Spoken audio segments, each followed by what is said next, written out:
Bienvenue dans un nouvel épisode du podcast Droit de l'immigration. Je suis l'avocat Fabio Locerbo. Aujourd'hui, nous analysons une décision très importante du tribunal administratif régional de Toscane, jugement numéro 702 de 2026, relatif à l'affaire numéro Ruolo Général 556 de 2026. Cette décision traite d'une question particulièrement débattue après le décret Cutro, la possibilité de convertir un titre de séjour pour protection spéciale en permis de séjour pour travail. Les faits sont simples. Un ressortissant étranger avait présenté une demande de protection internationale en juillet 2021 et avait obtenu la protection spéciale en 2024. En septembre 2024, il a demandé la conversion de ce titre en permis de séjour pour motif de travail.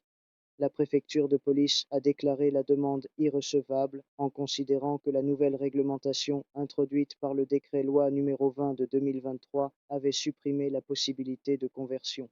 Le tribunal adopte cependant une position opposée.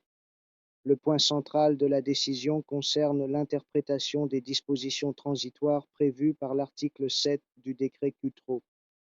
Le tribunal se réfère à une décision du Conseil d'État selon laquelle ce qui compte n'est pas la date de la demande de conversion, mais la date de la demande initiale de protection.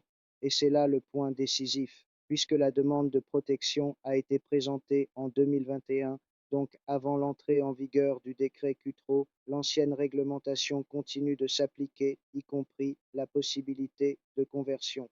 En d'autres termes, la nouvelle loi ne peut pas produire d'effets rétroactifs sur des situations juridiques déjà en cours.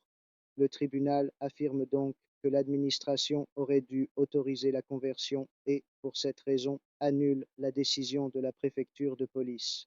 Cette décision a des conséquences pratiques importantes. Elle confirme que la convertibilité du permis pour protection spéciale n'a pas totalement disparu, mais qu'elle subsiste dans les cas où la procédure initiale a été engagée avant le décret Cutro.